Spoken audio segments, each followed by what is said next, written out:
You know, it's funny. When you think of someone like Lady Gaga, Mm-hmm. the constant reinvention, the shock value, never knowing what she'll do next. But then underneath all that, Right. there's this core Gaga-ness, this way she approaches things, and her fans, like you, totally pick up on it. Yeah, totally. That push and pull between the predictable and the totally unexpected. Well, it's kind of at the heart of what we're diving into today. Okay. Personality. And you've given me a really fascinating chapter here to help us with this deep dive. Yeah, I figured it would be a good starting point. I mean, it's a huge topic, right? Absolutely. But this chapter, it really gets to the core of things. And our goal today, to pull out those key insights for you. Right, we don't want to just skim the surface. Exactly. We're going to unpack what personality is, the big theories that try to explain it, the research behind it all, and most importantly, how it connects to your everyday life. Consider this your crash course in the science of you. I like that. So this deep dive is coming straight from this chapter. That's right. We'll be going through it together, making sure you get the most important stuff. Awesome. So where does it even begin? When we talk about personality, I mean, it's such a big concept. Well, the chapter starts with a really basic but crucial definition. Okay. Personality. It's your characteristic pattern of thinking, feeling, and acting. Okay. So basically, those unique, fairly stable ways that you interact with the world around you. Makes sense.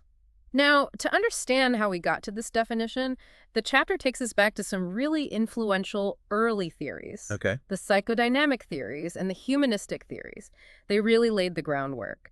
Kind of set the stage for later approaches like trait theories and social cognitive theories. Psychodynamic. That sounds kind of, I don't know, mysterious, like all about hidden forces at work. Well, you're not wrong. Okay. The core idea is that our behavior is driven by this interplay between our conscious and unconscious minds. Okay. And it's all very dynamic. It emphasizes hidden motivations, inner conflicts, and a big emphasis on early childhood.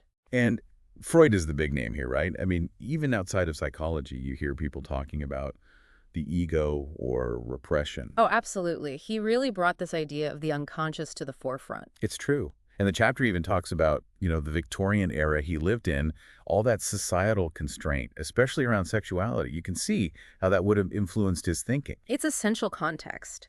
Freud believed a lot of psychological struggles came from these unresolved conflicts, especially around social expectations and taboos. So without brain scans and all that, how did Freud even figure out this whole unconscious thing? Well, it started with his patients, people with these nervous disorders that seem to have no physical cause. Maybe paralysis in a leg, but nothing wrong with the nerves themselves. Okay. He started to think the causes were psychological. First, he tried hypnosis. But later, he shifted to this technique called free association. Free association. Yeah, he'd encourage patients to just say whatever came to mind, thoughts, feelings, images. Didn't matter how illogical or embarrassing they were. His idea was these seemingly random associations, they could eventually lead back to repressed memories, often from childhood.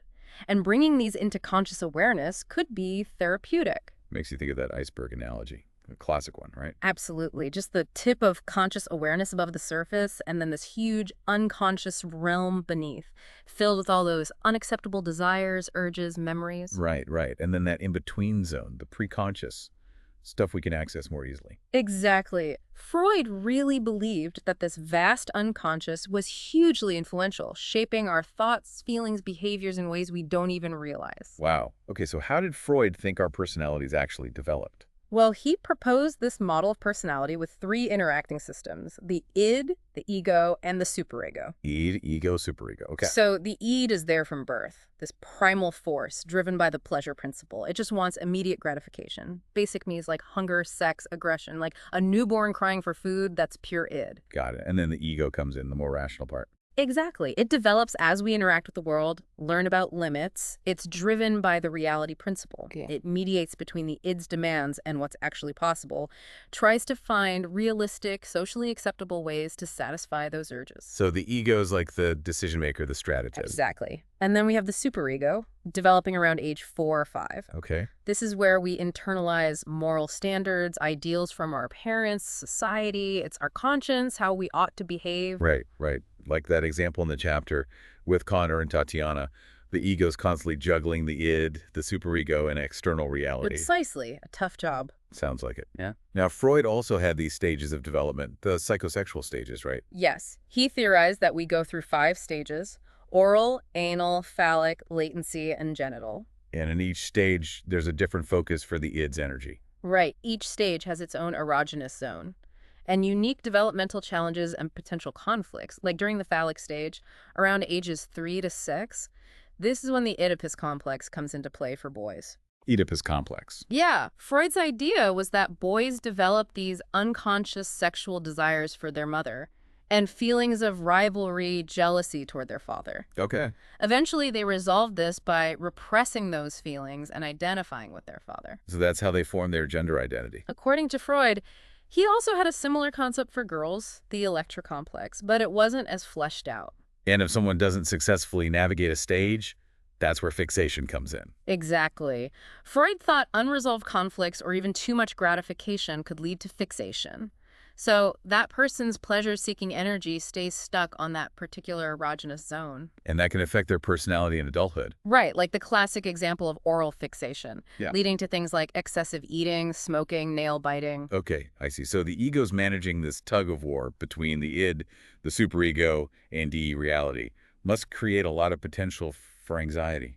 How did Freud think we coped with that? Well, he proposed that the ego uses defense mechanisms. Defense mechanisms. Yeah, these are mostly unconscious tactics that reduce anxiety by distorting reality. Oh, interesting. The most basic one is repression, pushing those anxiety-arousing thoughts and feelings out of conscious awareness. So we just block them out. In a way, the chapter then lists several others, like regression, when we revert back to childlike behaviors under stress. Oh, yeah, I can see that. Or reaction formation. We behave opposite to our true feelings. Maybe someone's overly friendly to mask their anger. Oh. Oh? Then there's projection. We attribute our own unacceptable impulses to others. The classic, the thief thinks everyone else is a thief. Right, right. Makes sense. What else? There's rationalization, coming up with excuses for our behavior, the I'm a social drinker type of thing. I've heard that one before. Then there's displacement, redirecting feelings to a safer target, like yelling at your partner after a bad day at work. Oh, yeah. Not healthy. Definitely not. And lastly, denial, refusing to acknowledge reality, maybe ignoring signs of infidelity. Wow, so many ways we try to protect ourselves from anxiety. The ego's working hard. Freud even thought things like Freudian slips, jokes, even dreams could be outlets for unconscious desires. He called dreams the royal road to the unconscious. And he made that distinction between the manifest content, the dream as we remember it, and the latent content, the hidden meaning behind it. Exactly. Now, moving on from Freud, the chapter talks about the Neo-Freudians. So these were thinkers influenced by Freud, but who took his ideas in new directions. Exactly. They accepted a lot of his core concepts: the unconscious, id, ego, superego, early childhood influences, defense mechanisms. But they also had their own spin on things. Right. They emphasized the conscious mind more. And they didn't focus quite as much on sex and aggression as the main motivators. Okay, I see. The chapter specifically mentions Adler, Horney, and Jung. What were their main points of difference with Freud? Well, Adler really focused on this idea of the inferiority complex. Okay. He thought we're driven to overcome feelings of inadequacy from childhood, striving for superiority. Except. Horney emphasized social anxieties in childhood, the need for love and security, and she really challenged Freud's views on women. Good for her. And what about Jung? Jung agreed with Freud on the unconscious, but he went further. Oh. He had this idea of the collective unconscious, a shared, inherited reservoir of universal experiences, symbols, like archetypes. Archetypes. Yeah, universal patterns of thought and behavior, like the hero, the mother figure, the trickster. Now, modern psychology doesn't really go for the inherited experiences part, but the chapter mentions things like evolutionary history, epigenetics, which kind of touch on similar themes. Okay, that's interesting. So where does psychodynamic theory stand today? I mean, it sounds like a lot of it has been challenged or updated. Well, a lot of Freud's original ideas aren't widely accepted anymore, but modern psychodynamic perspectives, they still see the unconscious as important. Okay. They acknowledge inner conflicts and the impact of early attachment, but they've moved away from those strict psychosexual stages and that intense focus on sexual issues. Gotcha. Makes sense. Now, the chapter talks about assessing the unconscious, projective tests, like the TAT and the Rorschach. Right. These tests try to tap into the unconscious by using ambiguous stimuli, pictures, ink blots. The idea is when people interpret these things, they're projecting their own hidden feelings onto them. Like a window into their inner world. Exactly. The thematic apperception test, the TT, it uses those ambiguous pictures and people tell stories about them. These stories can reveal their implicit motives, like their need for achievement or affiliation, and those themes can be pretty consistent for a person over time. Interesting. And then there's the Rorschach, probably the most famous projective test with the ink blots. Right, you see an ink blot and you say what you see. The examiner then interprets those responses, looking at things like location, what determined the response, color, form, and the content, trying to reveal personality traits, emotional states. But the chapter also mentions that the Rorschach is pretty controversial. Oh, absolutely. It's a big debate. Some clinicians swear by it. Others have serious concerns about its validity, its reliability. They worry it can lead to misdiagnosis. It sounds like there's not a lot of solid evidence to support it. There are studies that have found some validity for certain scoring categories, but overall the evidence is mixed. Critics argue it can overpathologize normal people and be biased by the examiner's own interpretations. So it's a tool with some potential, but definitely needs to be used cautiously. Agreed. Okay, taking a step back. What's the overall verdict on Freud's ideas today? It seems like there are some things that hold up, but also a lot of criticism. I think that's fair to say. Freud was hugely important for psychology. He got people thinking about the unconscious early experiences, those inner conflicts, and he gave us the concept of defense mechanisms. Right, a lot of those are still studied today, even if we understand them differently now. Exactly. But a lot of his specific theories haven't stood the test of time. The way he saw development as basically determined by early childhood. Right, now we know it's a lifelong process. And his ideas about the universality of those psychosexual stages and childhood sexuality itself, those are definitely questioned today. Yeah, I can see that. And the chapter even mentions how a lot of his concepts weren't very testable. They could explain anything after the fact. It uses that C.S. Lewis quote about the invisible cat. That's a good one. It highlights the problem with theories that can explain any outcome, regardless of what actually happens. It makes it hard to scientifically test them. You need to be able to make specific predictions that can be proven or disproven. Exactly. What about the concept of repression itself? It seems so central to Freud's whole theory. Yeah, that idea that we push traumatic memories deep down into the unconscious. Does that hold up? Well, the idea of motivated forgetting is something we recognize in modern psychology, that we might try to avoid thinking about things that upset us. Okay. But the Freudian idea of repression as this powerful force that completely blocks out traumatic memories, that's not really supported by current research on memory. So those memories don't just resurface later in some disguised form. Not usually. Actually, traumatic events often create very vivid, persistent memories because of the emotional arousal, the stress hormones involved. Some research suggests that extreme, prolonged abuse in childhood could disrupt memory processes. But generally, stress tends to enhance memory, not erase it. So if the unconscious isn't just a storehouse of repressed desires and traumatic memories, how do psychologists understand it today? The modern view is more like a vast automatic information processing system, working outside of our awareness. Okay. Things like implicit memories, those that affect us without us consciously remembering them, procedural memories for skills and habits, automatic emotional reactions, even things like schemas and priming, which influence our thoughts and perceptions. So it's more about efficient processing than hidden conflicts. Right. Think of it like a stream of thought that's happening in the background but can still influence you. But the chapter does mention some modern research that supports some Freudian defense mechanisms, like reaction formation and projection.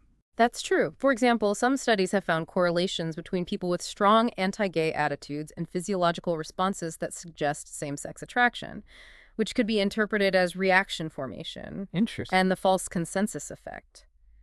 When we overestimate how much others agree with us, that aligns with the idea of projection, assuming everyone feels the way we do. So maybe Freud wasn't entirely off base with some of his ideas. Maybe not.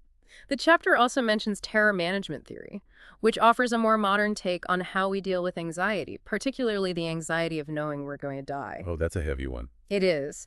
The theory suggests that this awareness of our own mortality creates this deep anxiety, And to manage it, we unconsciously cling to things like our cultural worldviews, our self-esteem, our close relationships. Makes sense. Those things can give us a sense of meaning and permanence. Exactly. And research has found that reminders of death can actually influence a wide range of attitudes and behaviors. It's a different explanation than Freud's, but it still touches on that idea of unconscious defenses against anxiety. Fascinating. Okay, we spend a lot of time in the psychodynamic world. The chapter then shifts to humanistic theories, which seem to take a much more positive, growth-oriented view of human nature. Yes, humanistic psychology emerged as a kind of third force in psychology. It was a reaction to both the psychodynamic focus on pathology and the behaviorist emphasis on external rewards and punishments. So they were all about human potential. Exactly. They emphasized our innate drive for growth, self-determination, realizing our full potential. Abraham Maslow and Carl Rogers are the big names here. Right. Maslow is famous for his hierarchy of needs. That pyramid that starts with basic survival needs like food and shelter, then goes up to safety, belonging, esteem, and finally, self-actualization. Self-actualization. Becoming the best version of yourself. Exactly. Maslow actually added another level later, self-transcendence, finding meaning beyond yourself. He studied people he considered very healthy, creative individuals, and he identified common characteristics like self-awareness, self-acceptance, spontaneity, focus on problems rather than just themselves, and a capacity for deep relationships. And Rogers. He's known for his person-centered therapy. Right. He believed people are inherently good and naturally move towards self-actualization. But he said we need a certain kind of environment to thrive. He called it a growth-promoting climate. What makes a climate growth-promoting? 3 key things: acceptance, genuineness, and empathy. Okay, I see. Acceptance makes sense. Feeling valued for who you are without judgment, that's huge. He called it unconditional positive regard. Then genuineness, being open and honest. And empathy, truly understanding and sharing someone else's feelings. So the therapist's role is to create this space where the client can just be themselves and explore their own inner world. Exactly. Rogers also emphasized the importance of self-concept, our overall perception of who we are. And he talked about the need for congruence between our ideal self, who we want to be, and our actual self, who we perceive ourselves to be right now. So the closer those two are, the more well-adjusted we are. That's the idea. Humanistic psychologists often used less structured assessments. They might have people describe themselves, their ideal self, and see how much overlap there is.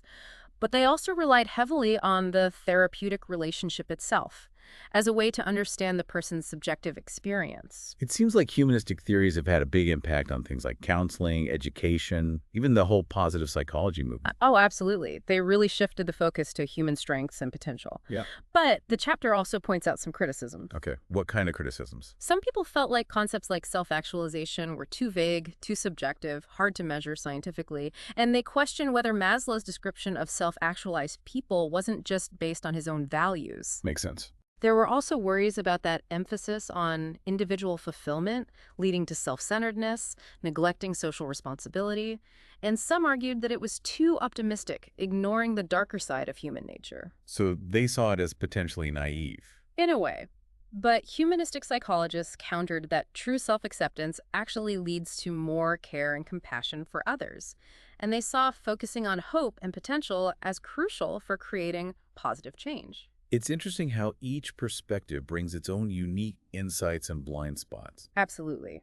And speaking of different perspectives, the chapter then moves on to trait theories, which take a very different approach, focusing on identifying those stable personality characteristics. So moving away from the unconscious and self-actualization. Right. Trait theorists are all about describing those enduring patterns of behavior, thoughts, feelings. The traits. Exactly.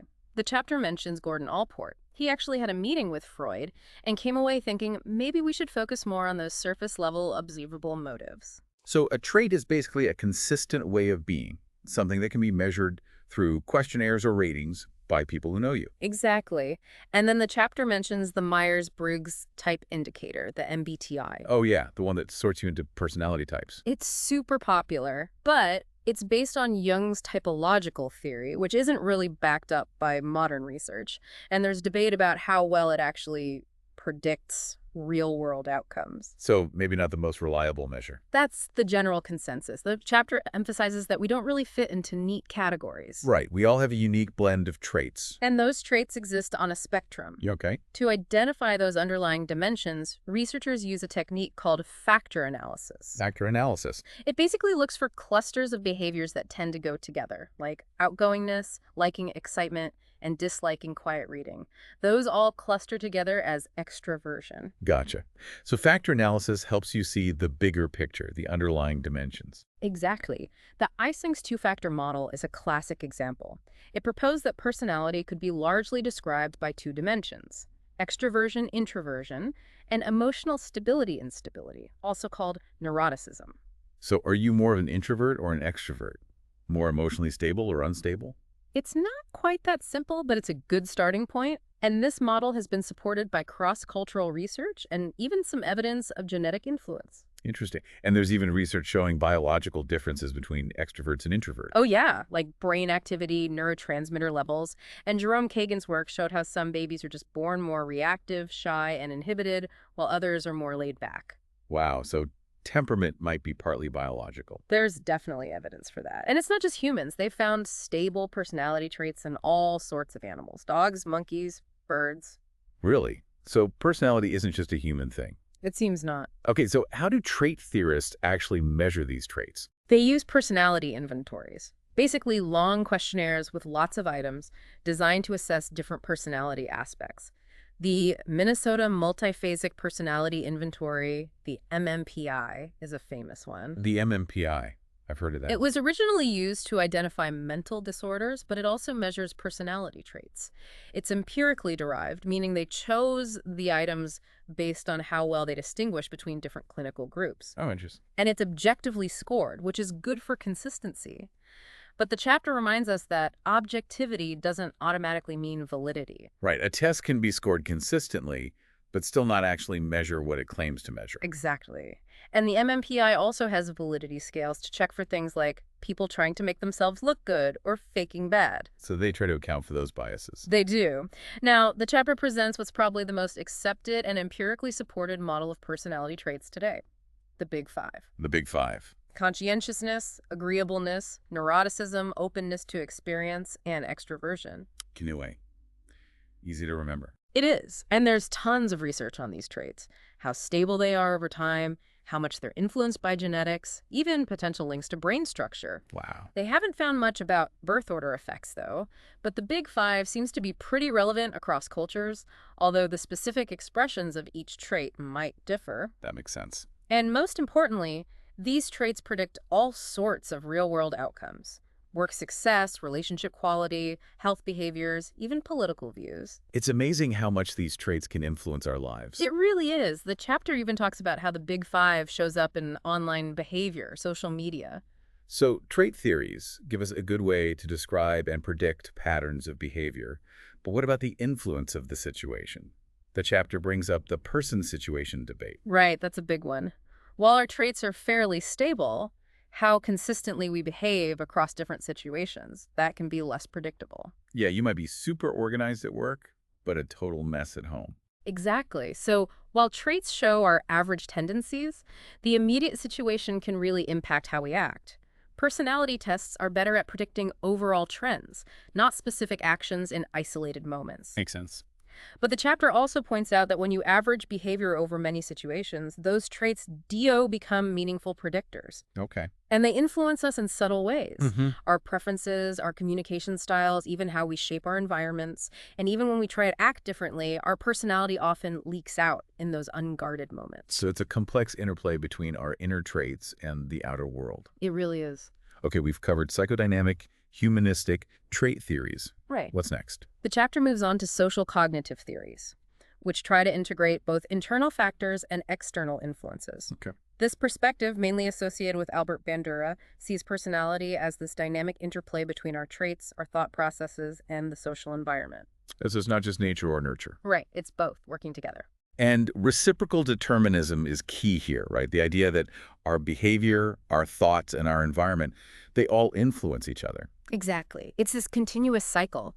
The chapter gives an example to illustrate this. Like, let's say someone is naturally introverted. Okay. They might choose to spend more time alone, reading, or pursuing solitary hobbies. Makes sense. This reinforces their introverted tendencies, but it also shapes their environment. They're surrounded by books. They're less likely to encounter social situations. And that further reinforces their introversion. Exactly. It's this ongoing interplay. I see. The chapter also mentions how we choose our environments, interpret events, and even evoke different reactions from others, all based on our personalities. Right. And it also touches on gene-environment interaction, how our genes can influence how we interact with our environment. So it's really complex. It is. Social cognitive theorists also emphasize observational learning, that we learn by watching others, Okay. and the concept of self-efficacy, our belief in our own abilities.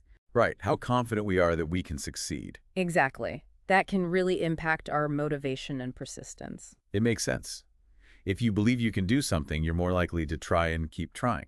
Absolutely. And when it comes to assessment, social cognitive theories prefer observing behavior in situations. Like that example in the chapter, the WWII spy assessment. Yeah, they had to create these simulations to see how people would act in those high-pressure situations.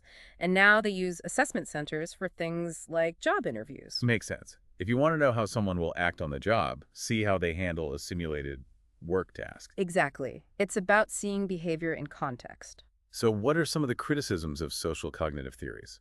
Well, some argue that they focus so much on the situation and thoughts that they don't give enough weight to stable personality traits or emotions. So they might miss the core you that influences your behavior across different situations. Right. And the chapter uses examples of people reacting very differently to the same situation, which suggests personality is playing a role. Okay, so finally, the chapter turns to the concept of the self, which seems to be a theme that runs through many of the other theories. Absolutely. The self is central to our experience.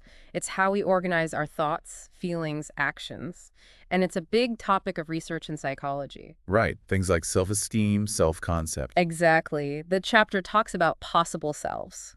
Possible selves. Yeah, our mental images of who we might become in the future.